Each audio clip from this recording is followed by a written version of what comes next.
Máquinas podem pensar? A não ser que você esteja vivendo em uma caverna, você provavelmente já ouviu falar de inteligência artificial. E dependendo de o quão por dentro você está do assunto, você provavelmente também ouviu falar em um dos termos mais quentes desse assunto, aprendizado de máquina, ou, em inglês, machine learning. Esses dois termos são relacionados, mas não significam a mesma coisa. A ideia de inteligência artificial foi popularizada por Alan Turing com sua famosa pergunta "Máquinas podem pensar?" em 1950, no seu artigo Computing Machinery and Intelligence. Nesse artigo, o Turing descreveu uma máquina capaz de enganar um ser humano fingindo que também é um ser humano.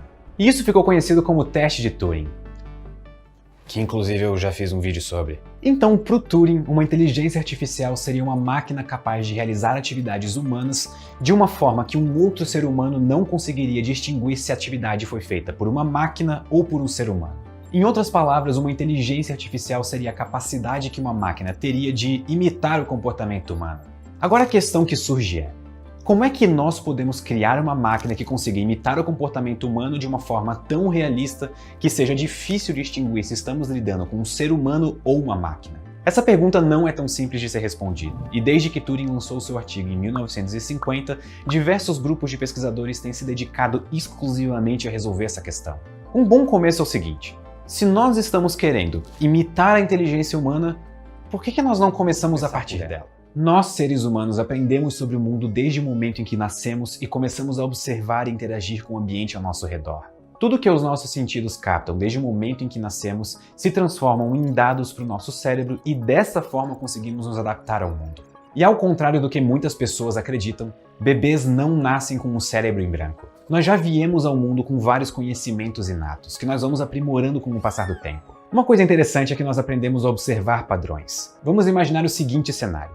Uma criança de 4 anos ainda na fase de aprendizado está segurando um brinquedo.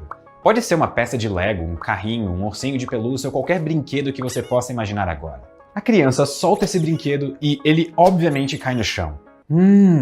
Interessante. A criança pega o brinquedo do chão, levanta e solta novamente, e novamente o brinquedo cai no chão. Ainda mais interessante. A criança faz esse experimento diversas vezes até que ela chega a uma conclusão. Tudo que ela soltar vai cair no chão. Isso é interessante porque a criança no auge dos seus 4 anos não precisa entender sobre força gravitacional ou resolver equações de física para entender que tudo que ela levanta e solta vai cair no chão. Ela não precisa de conhecimentos prévios de física, muito menos que ela está em um planeta que a força gravitacional atrai tudo para o seu centro. Pelo contrário, para entender o que está acontecendo, ela só precisa fazer uma série de experimentos e observar que há um padrão nesses experimentos. Tudo que ela levanta, depois de ser solto, vai cair de volta para o chão. Em outras palavras, a criança aprende a observar e analisar padrões.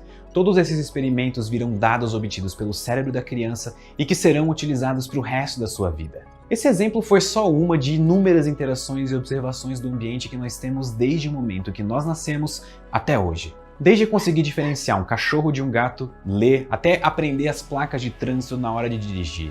Nós sempre observamos e interagimos com o ambiente e assim vamos obtendo dados que nos ajudam a realizar tarefas no nosso cotidiano. Se quisermos obter uma inteligência artificial, então não seria uma boa ideia desenvolver um método que imita essa forma de aprendizado dos seres humanos? Ou seja, um método que faça a máquina obter dados do mundo, observar esses dados e conseguir então realizar tarefas? Essa é exatamente a ideia do machine learning, ou aprendizado de máquina. O aprendizado de máquina é a ciência de fazer com que os computadores funcionem sem serem explicitamente programados, de acordo com o popular curso de aprendizado de máquina de Stanford. Já para o pesquisador Yoshua Bengio, e vencedor do prêmio Turing de 2018, a pesquisa em aprendizado de máquina faz parte da pesquisa em inteligência artificial, que busca fornecer conhecimento aos computadores por meio de dados, observações e interações com o mundo. Esse conhecimento adquirido permite que os computadores generalizem corretamente para novas configurações. Mas o que significam essas duas definições? O aprendizado de máquina é um método que faz a máquina receber dados, observar e interagir usando esses dados. Mas nós não iremos explicitamente dizer como ela deve fazer isso. Pelo contrário, nós iremos apenas deixar que o modelo aprenda por si só. Ela terá que se virar sozinha para entender a relação entre esses dados. Qualquer semelhança com a vida real não é mera coincidência. Eu vou te dar um exemplo. Imagine que você queira uma máquina capaz de distinguir raças de cachorro. Você, como um ser humano, sabe qual raça que é um Golden Retriever. Mas para isso você precisou antes ter visto fotos de um Golden, além de outras raças. Ou então você não conseguiria distinguir um Pinscher de um Golden. E essa distinção é extremamente importante porque um vai te morder e o outro vai te deixar fazer carinho. Olhando por esse lado, você de certa forma já virou um especialista em distinguir raças de cachorros. Mas agora você quer ensinar o mesmo para uma máquina.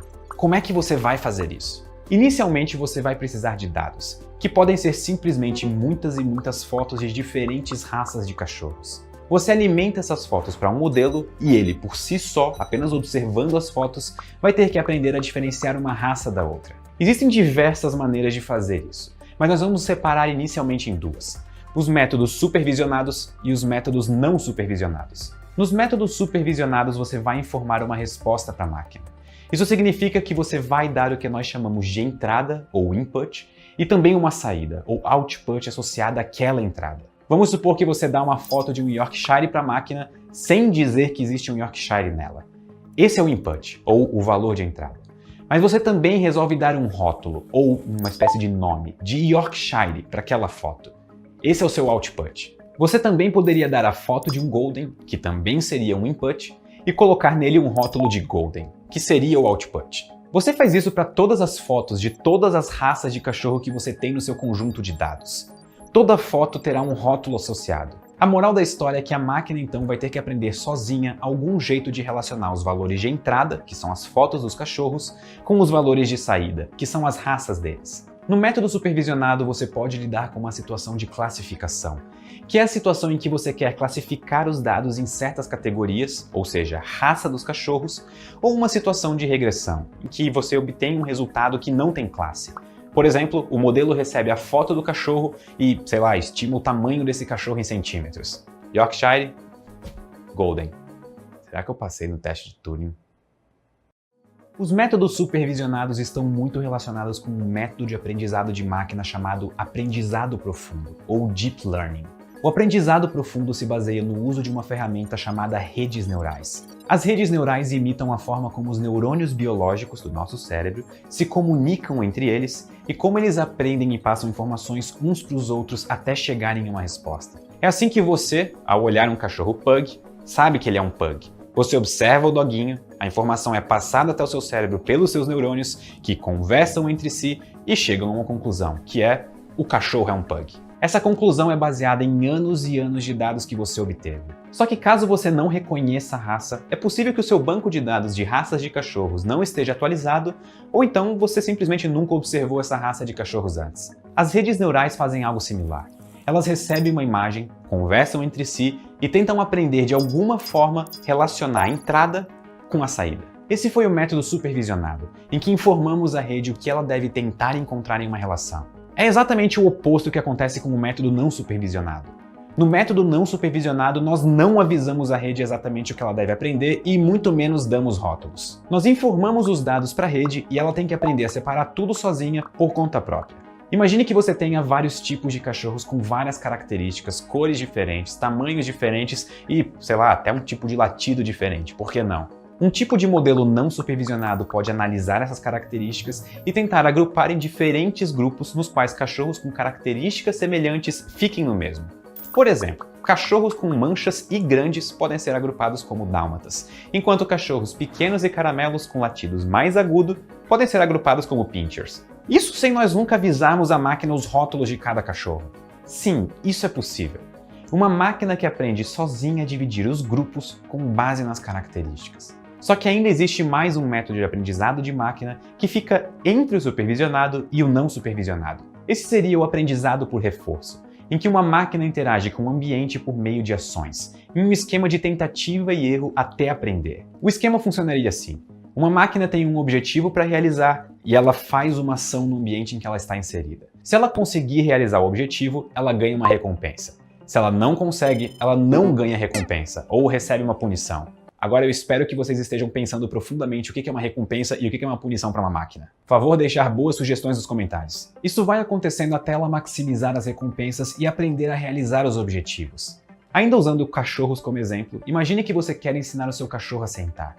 Toda vez que ele senta, você oferece um petisco como recompensa. E quando ele não senta, você não oferece nada. Após inúmeras tentativas, ele vai aprender que sempre que ele sentar, ele ganha um petisco. Nesse caso, você seria o ambiente e o petisco seria a recompensa. Esse é um exemplo simples de aprendizado por reforço. Um exemplo de uso de aprendizado por reforço é o AlphaGo, que aprendeu a jogar Go num esquema de competição e punição. No final, o algoritmo ficou tão bom em jogar Go que ele venceu o campeão mundial humano no jogo. Agora que você já conhece os ramos principais do aprendizado de máquina, você pode se perguntar: mas para que nós usamos isso? O aprendizado de máquina já está presente nas nossas vidas, só que muitas vezes nós nem percebemos. Por exemplo, se você chegou nesse vídeo do YouTube por recomendação do YouTube, a recomendação chegou até você graças a um modelo de aprendizado de máquina que o YouTube tem chamado recomendação de sistemas. Quando você navega por alguma rede social e um anúncio aparece, esse anúncio também chegou até você por um sistema de aprendizado de máquina.